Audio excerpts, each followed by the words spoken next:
Hey everybody, it's Jenny Clark with Solvability. We're here for another session of GovCon Summit, and I named this after myself.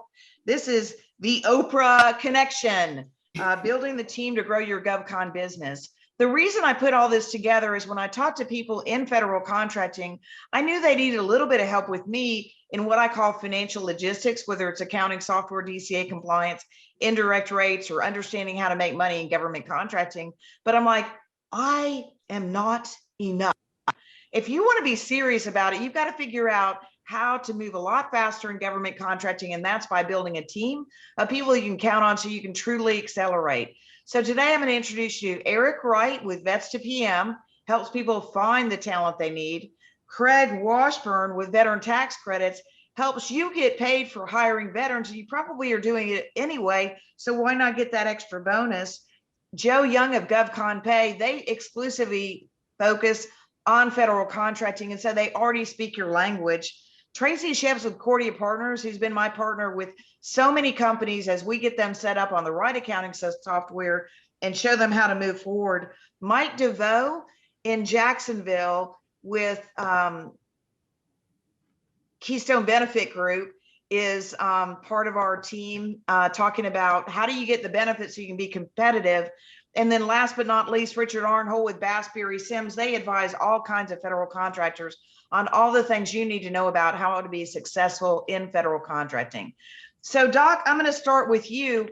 In our little group, when somebody reaches out to me and says, I'm a veteran, or I'm a veteran that hires veterans, I send them to you. Why is that? What do you do at Vets to PM? Thanks, Jenny. We at Vets to PM with Cathy, and for everybody on this call, that's really the gal you want to know here from Vets to PM.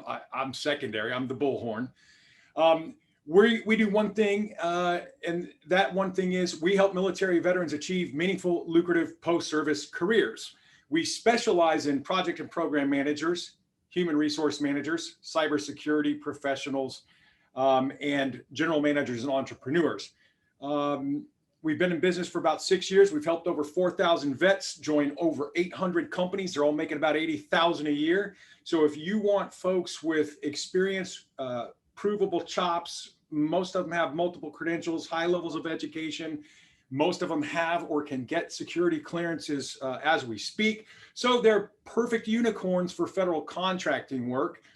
Cathy has a database she'd be happy to demo for you. And if you want the details, it's in chapter 18 of Jenny's #1 best-selling, How to Become a GovCon Expert.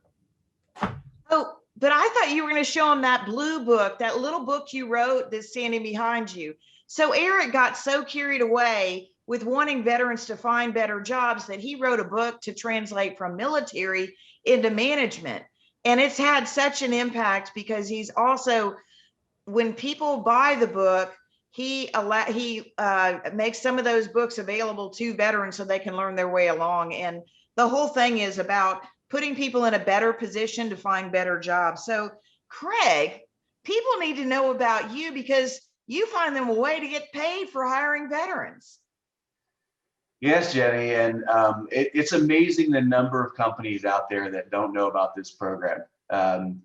As a veteran that got out about 25 years ago, I just found out about this program about 5.5, 6 years ago, and was just absolutely floored that there was a program out there and that nobody was using it.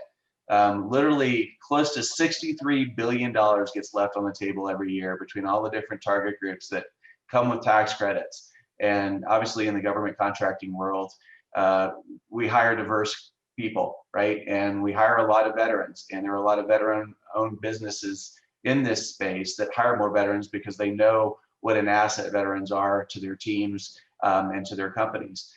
So we help both the veteran and the business that they go to work for leverage this amazing program. And essentially what it does is it pays anywhere between $2,400 up to $9,600 for every single veteran you hire with no caps.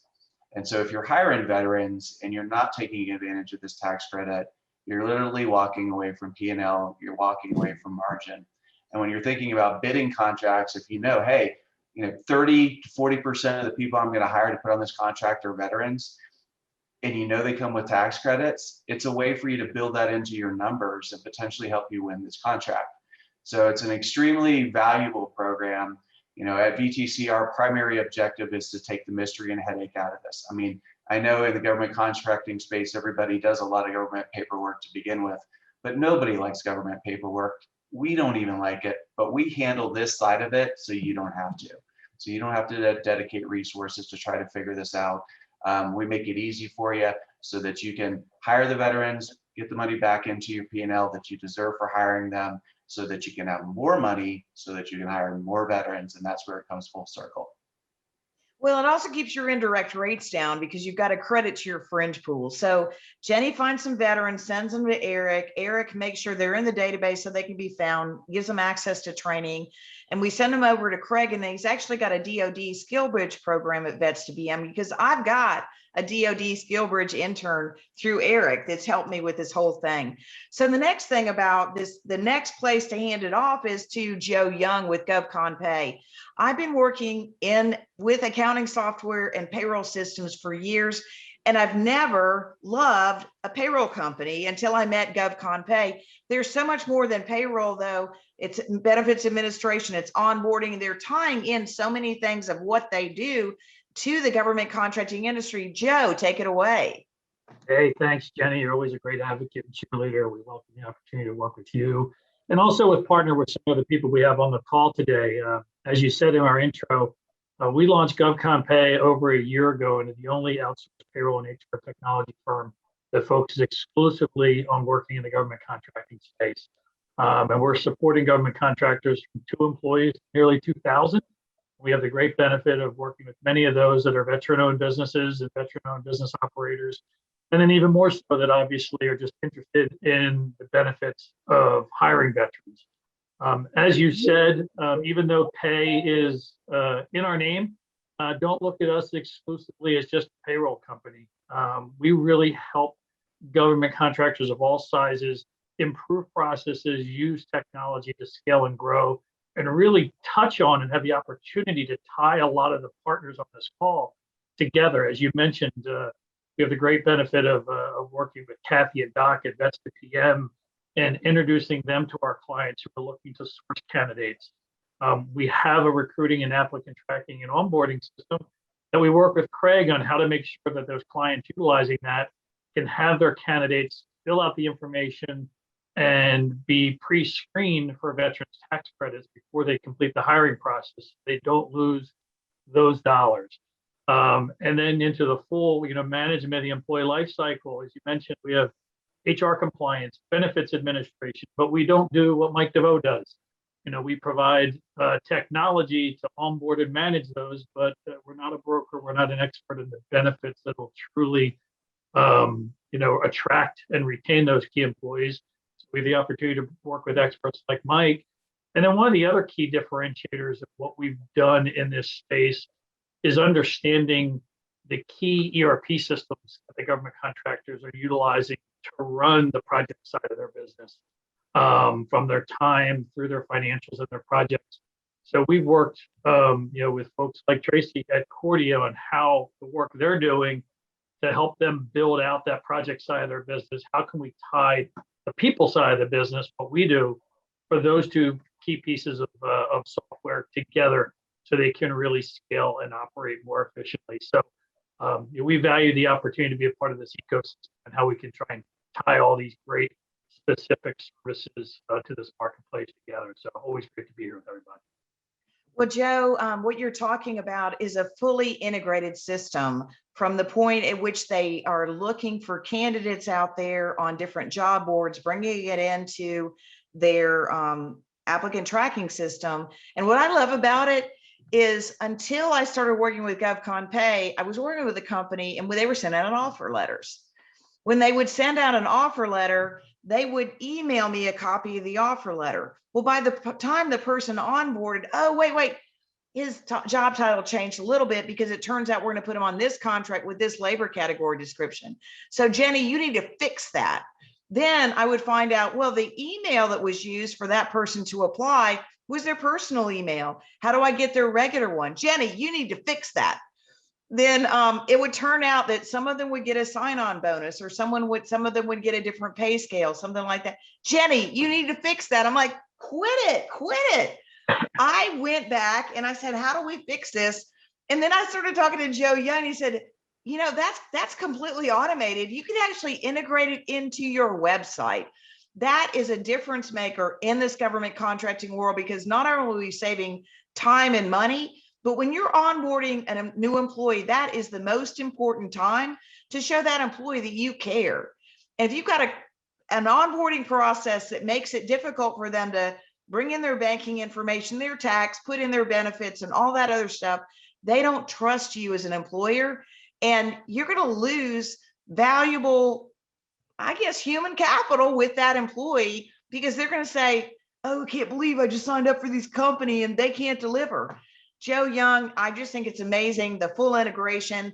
They've never recognized it in my career that it was even available until you guys built it at GovCon Pay. So thanks for doing that. Traci, Shepps, you and I have been in this business for a very long time as specialists in finance and accounting for federal contractors. And that's why it's so important to have you talk about what companies need. So many times I'm talking to a small business in federal contracting. They've only got 10 employees. They're using QuickBooks. They're okay. And they always say, Jenny, what's it going to take? They don't want to hear what I'm going to tell them.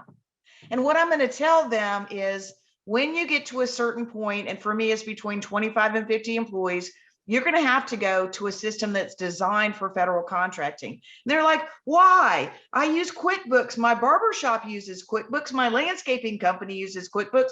QuickBooks is DCAA approved. It's like, not really. You can get it to work, but we're looking to work with companies that aren't just looking at getting things to work. They want to be top leaders in federal contracting. They're going to invest in their entire back office infrastructure, make sure everything works. And I tell them, listen, you might only be at 10 employees, but we want to help you get positioned for when you get that award that you're going to add 50 employees and you can quickly go up. That puts you over a limit where you're going to be subject to EEOC and all kinds of other rules. There's so many things you're going to need to know, and you don't want to wait and set up your systems until you need them. Because the other thing is, it usually takes 6 months or so. I tell people, let's just talk $60,000 or $100,000 just to get you going. And Traci, I know there's different ways to approach it, but we don't want to start people from zero and explain to them that, no, I'm sorry, you're going to be in this swamp for months. Traci, what do you do at Cordia Partners to prepare them for growth and help them with their growth? Thank you, Jenny. So we help them actually build their infrastructure at the pace, that makes sense for them, as you know, and we work together a lot, and integrate all these other pieces that you're seeing on this call today, actually. So we help them with the systems as it makes sense. Certainly you can stay on QuickBooks, like you mentioned, for a period of time if it's set up correctly, which you've often already done with the ones that we get together, and building their systems, their processes, their full accounting operations, again, as it's needed. So that can grow. It can start out with, yeah, they want to do a little bit. But the more I find they say that, as soon as they start doing it and they know we start telling them how to do it, they don't want to do it. So we build the full accounting operations and integrate the HR and contracts help from small, and then scale with them to grow. And working together with Joe at GovCon Pay, we have lots of clients together. They always need benefits, and I've talked to Mike also at Keystone. So all of these pieces, very important. And we try to bring that all together and integrate everything. Well, I think one question that would be really worth clarifying on this, so many companies say, well, I need to be DCA compliant. They don't understand what it is. They think it's their accounting system, and they think their accounting system is QuickBooks, but it's way more than that. And, you mentioned contracts, so people say, what does contracts have to do with my accounting system? Well, how do you think the charge numbers get in there for people to pick them on their timesheets, right? Can you just kind of give an example of what people run into that they don't realize is part of their accounting system? Yeah, absolutely. Someone hears system and that's all they think about, right? Is the actual technology, but it's everything around the technology. who is doing what, having controls in place, having your policies and procedures written, and actually following what you have written. Because when someone comes in, DCAA or whatever agency comes in, they're going to look at all of that, and they're going to want it in writing, and they're going to want you to demonstrate how you're doing it. Well, absolutely. The other thing that's a big question mark these days is people say, how do I get DCAA to approve your system? And I said, well, unless you're won a prime contract or you're in the running for a prime contract, DCAA is not going to come audit your system. So it's the same thing as facility clearance. How do I get a facility security clearance? Well, you've got to win a prime contract. Why would somebody give me as a new business a prime contract, and if I don't have a facility security clearance? Why would somebody give me a big contract to run if I can't be DCAA approved? But I can't get there on my own because I've never won a prime contract. Same thing back to when you were a kid, can't get a job because you have no experience. A veteran coming out and saying, I want to work in cybersecurity, but I don't have this weird thing because I've never worked in the commercial world, which you can only get because you've worked in the commercial world. So the thing about it that I think is really a competitive advantage these days is right now there's big contracts coming on that people want to get on. And an example of it is one called CIOSP4, which has something to do with IT. People are calling me and saying, it says I have to have this. How do I get it? And I'm like, you are out of luck because you can't get that. You cannot call DCA and get your accounting system approved. You've never had a prime contract. So really what the government has done, or however they did it, they've typically excluded a large tract of qualified government contractors with these rules, and there is no way around them. Have you seen that, Traci? Does it bother you? Yes. So we do see a lot of that. And there are some things that clients are doing now. CIOSP4, I couldn't even say all those letters together, and now I'm hearing it every day. So they are going outside of that. If we're getting them prepped, they're getting approvals, they're paying outside CPA firms, and that's not always acceptable. So you're absolutely right, Jenny.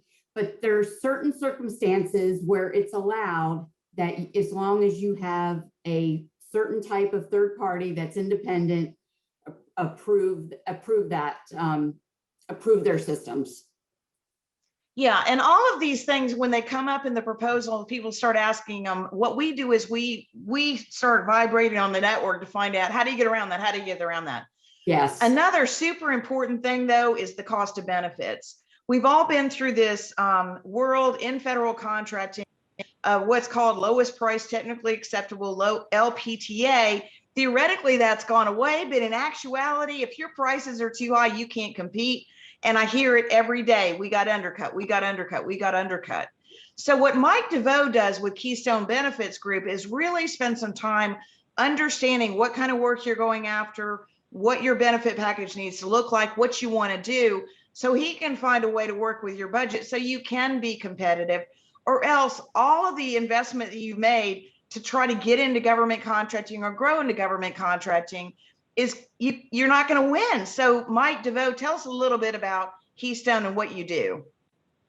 Hey, Jenny, appreciate you having us on, putting this together. And, I think it's all about building a team of experts. When you have a medical condition, right, you don't go see your general practitioner, right? You go to a specialist. And that's what we're getting here with Joe and Traci and Craig. I mean, Craig, great idea on, being able to get those credits back, because this is all about, winning more business, keeping your current business.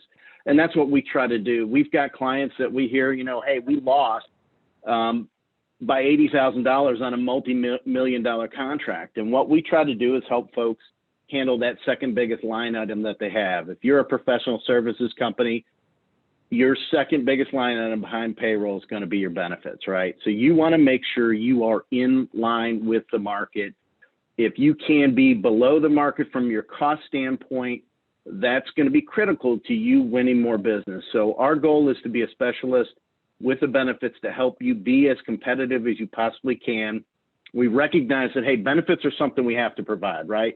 The government wants to keep those employees from contract to contract. So you've got to have good benefits, but you want to do it at the best cost. So that's where we come in and help our clients. And I'll tell you, our success last year was great. I mean, I've got clients that are getting $163,000 checks back from medical carriers. You know, we've got multiple ones that basically have seen negative trend over the last year. You know, imagine how much BD you can buy with $163,000. So it is all about being aligned with the market. I would tell you to find who your prime contractors you're going to work with. Get aligned with them on your benefit structure. Figure out 5 companies that you think you're going to be on teaming partners with, or 5 companies that you want to, that you think, hey, I want to be like them, and go get your benefits aligned with them. And we don't see that in our business. Unfortunately, it's kind of that everybody's focusing on business development. Everybody's focused on running their business, but they kind of forget this thing that really is one of their huge drivers, which is how much do my benefit programs cost? They make it a once a year evaluation. This should be an ongoing evaluation. And as you grow, and as Traci talked about, you want to build it before it happens, right? Because we've had government contractor clients go from 10 to 200 employees in 18 months. And it's exciting as hell when it happens, but you got to be ready for it, right? Because you're in a whole new set of problems. You got a whole new set of challenges, and you got to be ready for it. So that's what we do. We really, like I said, this is what we do. We don't work or focus on folks that are outside the government space. I actually love working with government contractors because they're just fun to work with. All right. Well, thanks a lot, Mike. And it is all about working together. So Richard Arnholt, Bassbury Sims, you've been with us for so many of these government contracting events. And I think the main thing that you're bringing is making sure everything's lined up in the right order, right, Richard? Go ahead. That's right. And thank you so much, Jenny, for having me today. And thank you so much for putting together this terrific group of experts. One of the most successful clients I work with started off as a tiny company, now doing about $70 or $80 million of business a year with the federal government. And he said to me that without his banker, accountant, insurance company, and lawyer, it wouldn't have been possible. You really do need a team of experts to navigate the complex rules that the government's put in place for these types of this type of work. And our firm has about 300 attorneys nationwide. We have that I'm in that focuses solely on government contract law.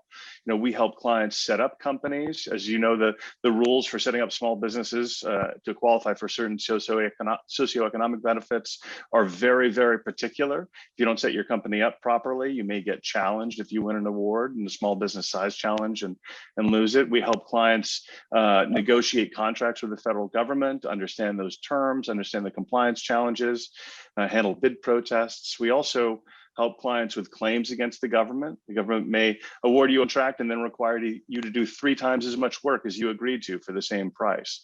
So there's all sorts of challenges that a company might face. And some of those may be ordinary run-of-the-mill sort of business challenges that any business might face, but they have a layer of additional government regulation on top of it, like labor and employment challenges, labor and employment claims. You got to deal with the Service Contract Act, OFCCP at the Department of Labor, ensuring that you're properly implementing all the government contract requirements.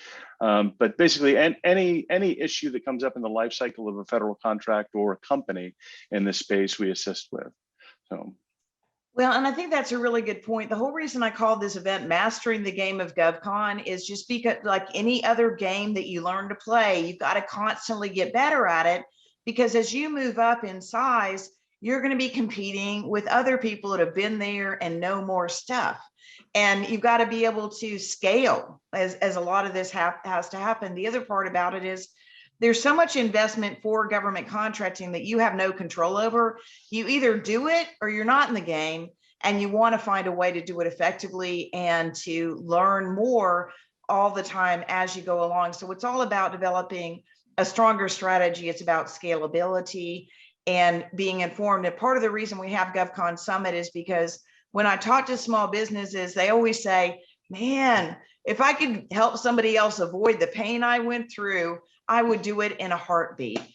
When you think about it, the reason I'm working with government contractors that 10 to 50 employees more than any other is because when those companies succeed, they hire more veterans. We hire more veterans, and it brings a lot of stability all the way around, but it's also a great investment for those companies to be able to grow that way. So Thanks everybody for being on with me today. Make sure that you put your link in the chat about how to reach you if they do have any questions. But as usual, if anybody wants to reach out to any member of this team, just connect with me, Jenny Clark, and I will find, when you say that session was so important, we'll find it. We'll get you connected. So thank you all for being here today.